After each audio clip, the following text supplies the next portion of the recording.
Hey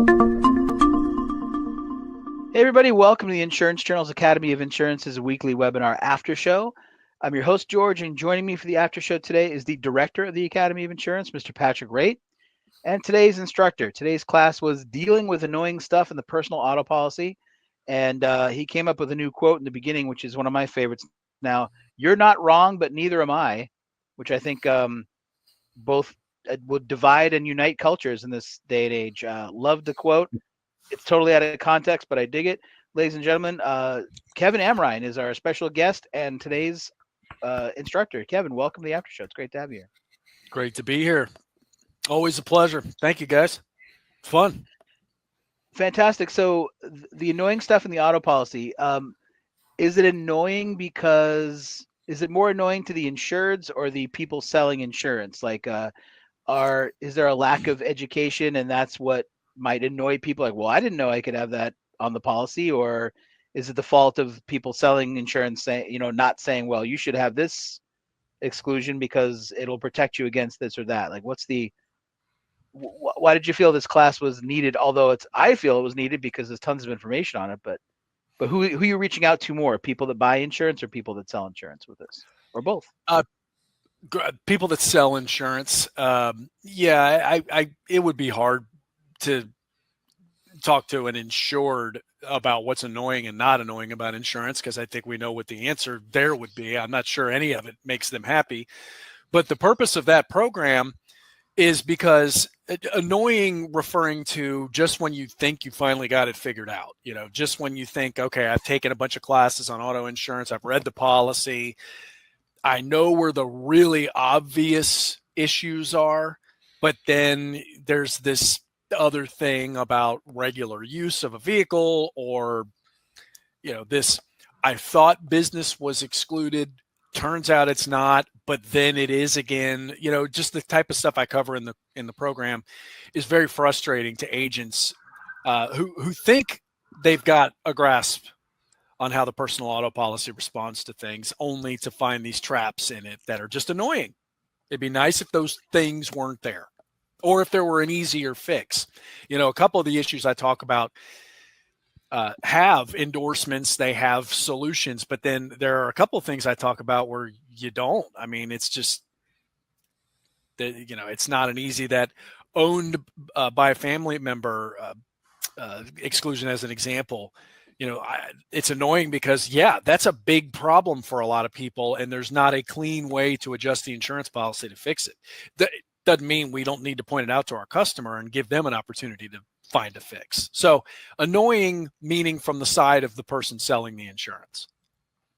Well, another catchphrase that went along with that, you said at some point in the class, is read the endorsement carefully. So is it that there are traps, Kevin, or that the people selling the insurance are not reading the endorsements carefully enough, or a mix of both? Well, reading the endorsement carefully is essential, because that's a source of, one of the things I talk about in one of the endorsements I talk about in the class. What's annoying about it is if you see it at a glance, you think it's going to solve a problem it doesn't solve. I talked about this there's this singular exclusion that has multiple moving parts in it for vehicles owned by or furnished or available for the regular use of your regular use. So it's the exclusion B2 that's designed for the named insured. But then you show an endorsement that fixes part of that problem, but not another part of it. So if you didn't pay close attention to what the endorsement actually does, you might assume, oh, okay, well, that's the endorsement that fixes the problem he just talked about. Well, no, it fixes part of it, not all of it. Got it. So anytime you've got a policy issue, obviously that's good advice before you sell something to somebody. Absolutely. One of the things that I say to people is, so if you're a member, you should check out this class. If you're not a member, you should get a membership to at least check out this class because of how informative it is. But there's another reason I'd advocate for people to check this class out. In the slide where you've got the picture of the family and they say, sure thing, sis, about loaning you the car. I mean, I want to know where you got that picture, because those people the coiffure on that collection of people. I mean, they look like auditionees for the live action version of the Hair Bear Bunch film. I mean, they look like auditions for the Robert Smith biopic, the Cure leader, the singer. You know, they look like Oh yeah.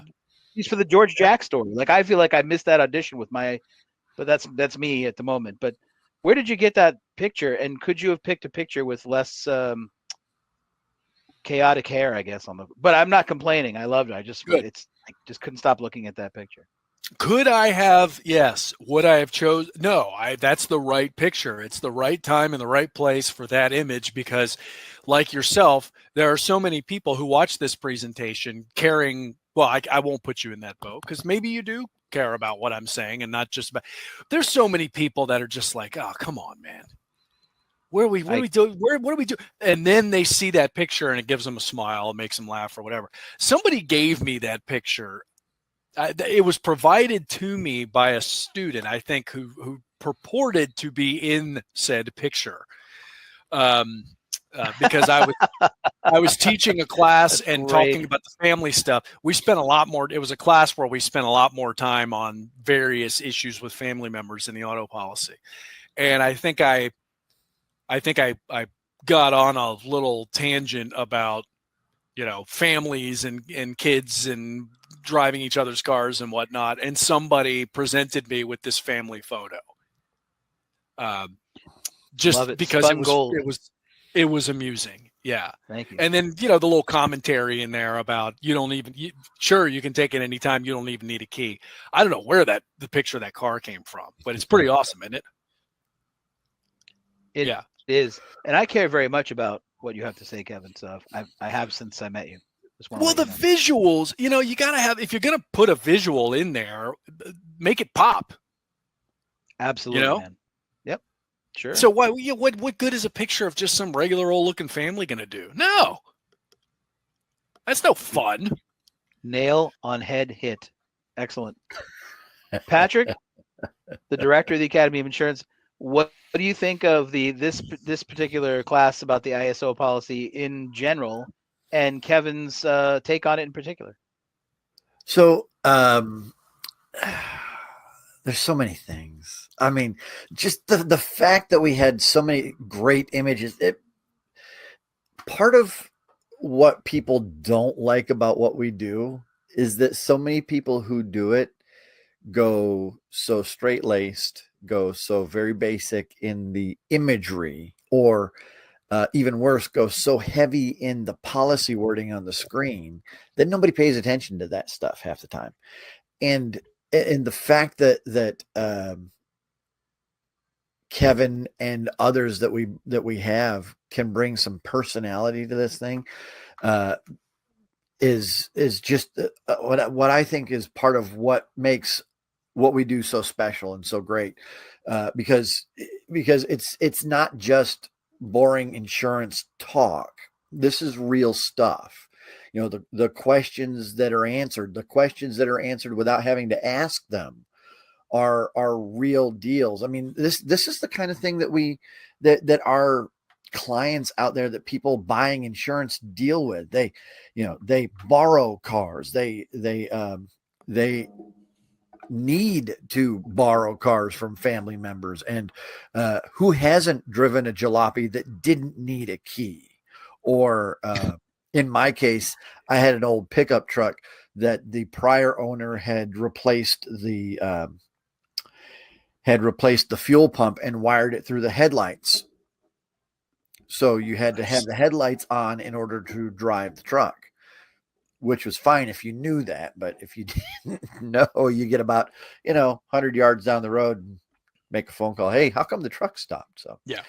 Anyway, the fact of it is that this is one of those things that hit on the basic level of where life and insurance meet, and solve some real problems. Because how many people out there have a car where they're trying to earn a little extra money running Uber Eats or running Lyft, or renting their vehicle on Turo or their RV on Outdoorsy, or any of those kinds of things. And that, those kind that this is just one more reminder for the agents out there to be paying attention to what their clients are doing. Yeah, I love that, man. Thank you. It's a fun topic. You can have some fun. The section where I talk about the issues of the adult children still residing with the named insured, and in this case we would say it's parents. Every time I go down that road, the insurance professionals in the audience groan, commiserate, talk about their own experiences in their own homes. This is not a thing that you have to go into your book of business to find. Yep. And a lot of those people laugh about it. Hey, my son's 46 years old and I can't get rid of him and he still lives in the house.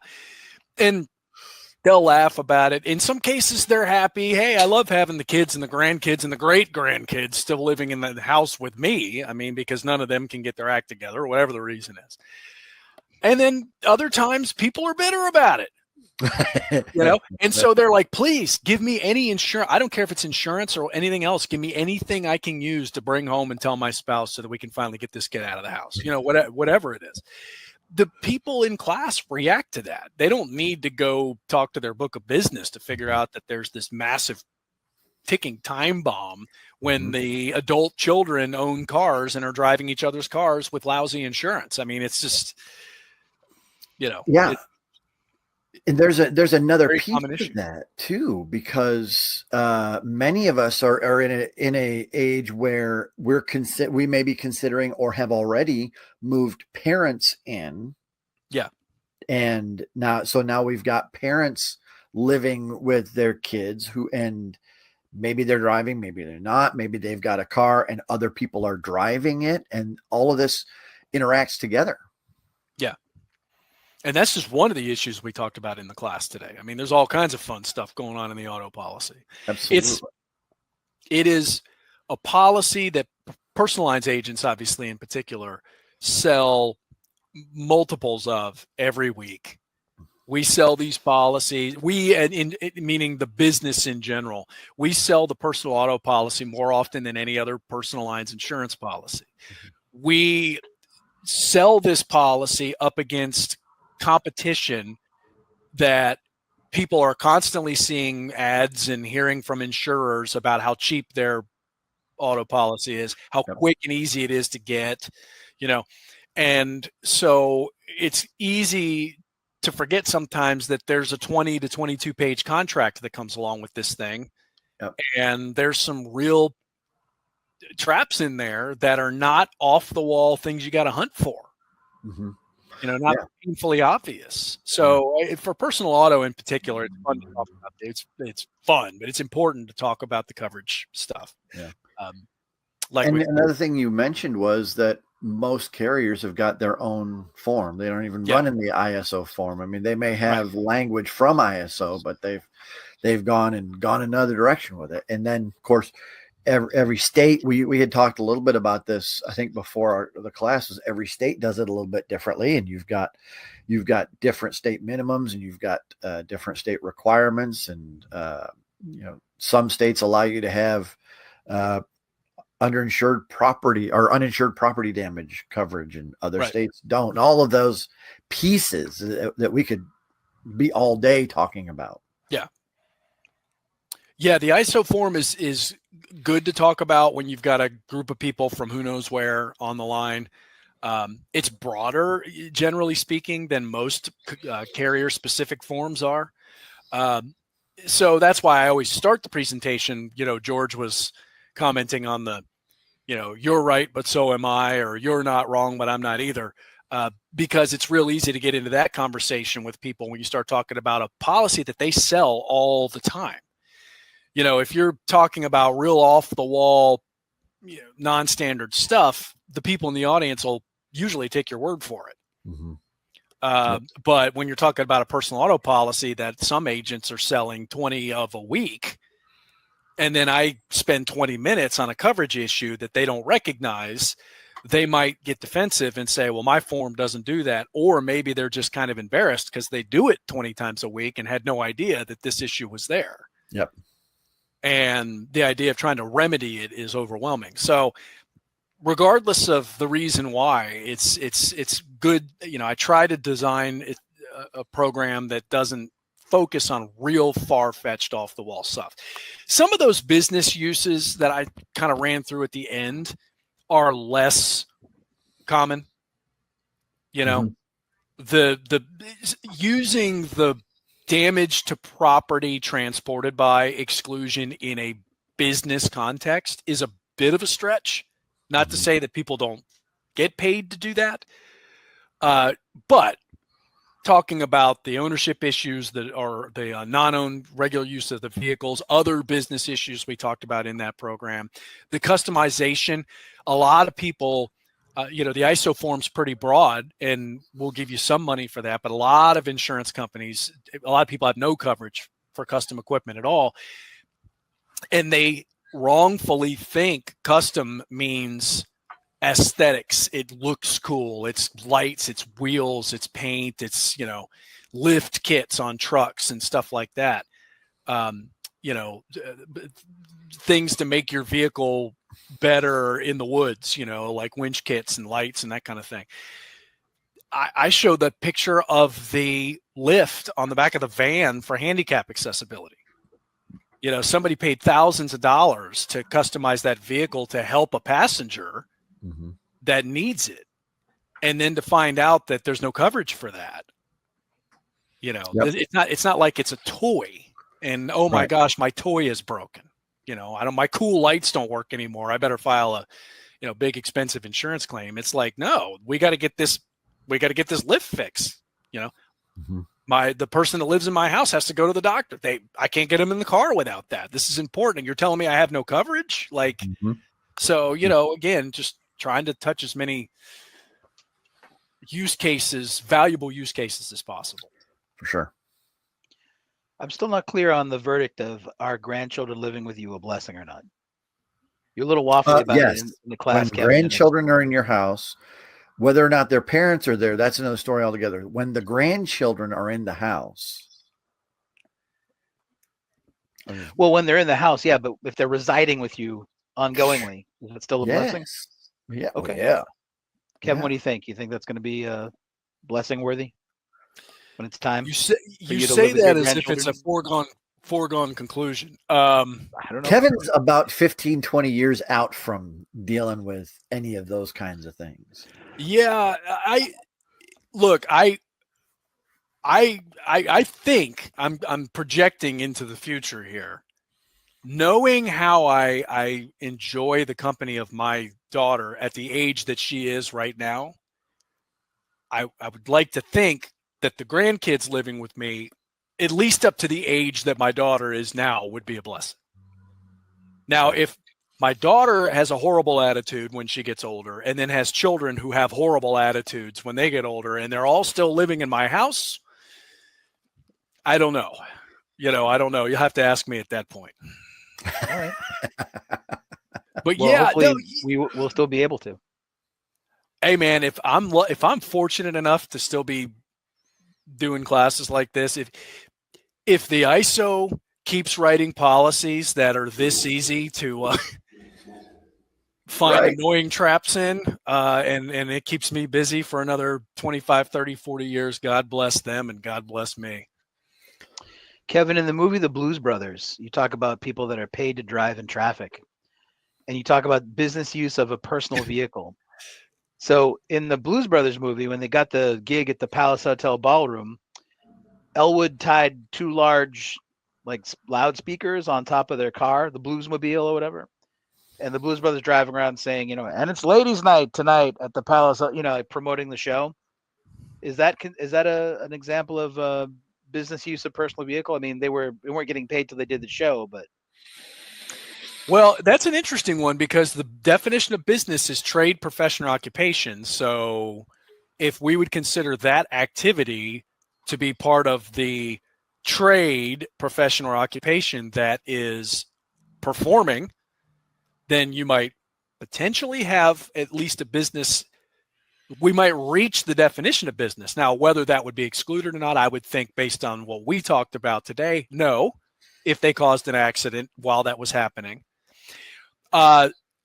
Incredible accidents and damage caused in the Blues Brothers, potentially the greatest reckless, destructive use of automobiles in the history of film took place in that movie. However, to bring it back to an insurance issue, remember that equipment used to transmit audio and sound, how I had said, if it's permanently installed in the vehicle, it's covered, the equipment itself.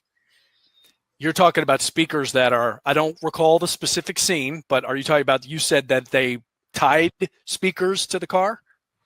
Yes, some kind of rope. Okay, so there would be no coverage for the speakers. Okay. Because that's equipment that produces audio that is not permanently installed if it's just tied to the roof. So there you go, man. Thanks, man. I appreciate it. I'm sure that you really actually wanted a serious answer to that question, so I'm glad I could give you one. Yeah. Very Kevin-esque. And July, the Academy's lucky it's going to be a Kev-tensive July at the end, because we've got the next episode of Golfertainment George and the Florida Insurance Men podcast on July 23rd. And July 31st, we're going to be welcoming Kevin back as an instructor. Kevin, or did you know that? I was making sure. Maybe I'm speaking out of school. It's on the calendar. It's on the calendar. It's on his calendar. Yeah. It's a long way between now and the end of July. I've got that much time to make up a class to teach. If I give you keywords in the title, do you think you could remember what it's about? It's the personal lines storm. It's the personal lines storm class, right? Isn't that the one I'm doing? Personal lines issues after a huge storm. Yeah. Oh yeah. That's a good one, man. All right. Okay, good. That's a good one, and it comes at a good time of year. It's still July, but we're really it's starting to get real. Right there, looking at August and peak season, not the good kind. And Patrick, July 10th, you're back with us. Next week we don't have a class because of July 4th week, but what's your class July 10th? And it's a special one too, right? It's part of a series. Yeah, I'm just going to do an introduction on the ISO BOP and micro BOP. And so that's a part of our new to insurance series. And I'm looking forward to it. I'm looking forward to discovering what's going to be in the class myself, because, it's still a mystery to me. So the new to insurance series says that 2 weeks from the 2 weeks from go time. Well, that's a free class, right? If it's part 10 of the new to insurance series, it's free to totally free for everybody. Okay. All right. Good. Yeah. Well, fantastic. Patrick, it's great to see you at the after show. George, it's great that you still let me come. I've done a few recently, and you found reasons not to be there. So I don't know who's keeping who from doing this. All I know is I didn't have a link last week. I'm sure. We'll leave it at that. Kevin Amrhein, always a pleasure to. And again, don't ever think that we don't care deeply about what you have to say, because we're your. I don't care if you care. I mean, right. I'm going to be here anyway, so we're good. I'm just going to say that's a very Chris Amrhein thing to say. Oh, he cares deeply. The man feels everything. I don't. Oh, he doesn't appear to care. He appears to just be skating around at this point in life, living his best life. Well, that is true. Yeah. Yep, that is true. God bless it. We got to get Chris back. We should do a podcast with Chris and Kevin. Yeah, that sounds like a great idea. Until you realize insurance-wise how different our ideas are. But hey, man, whatever puts butts in the seats. Here's what I know. You tell me. That'd be a 45-minute conversation. I wouldn't have to say but 5 words. Neither would I. Neither would George. And that's a compliment, by the way. I know it sounds like I'm making fun of him. I am a little bit, but Dad's one of the most interesting people in the world. You don't have to. Nobody else has to talk. No, nobody else has to, and he knows that. Another great reason to join the after show. The Academy and the after show. But Kevin's dad, Chris Amrhein, there are 3 classes he has taught that are in the on-demand catalog. Mhm. RC plus ACV equals E&O, why most property insurance values are wrong. 5 claim secrets no lawyer wants you to know, and hope I die before I get old, else Medicare is going to knock me cold. Yeah.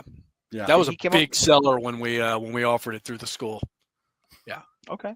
Well, we Big offer it on seller. demand. So join the academy There you and go. ask Kevin about it too. Well done, guys. Kevin, always Good plug. always great to have you along, and thank you so much for everything today. I know you don't care if I care, but I do care, and you're not wrong, but neither am I. So, Hey, I love all of this. I think there were a few other things I said I really liked too, but I you know, I'm I not like right, that and so finish. are That's a you. good closer. on behalf of our director Patrick Wraight and our instructor Kevin Amrhein, this is your host George saying thanks everyone for coming to the after show, and we will see you not only next time but many next times to come. Have a great day, everybody. Neither are you wrong, but Kevin is right.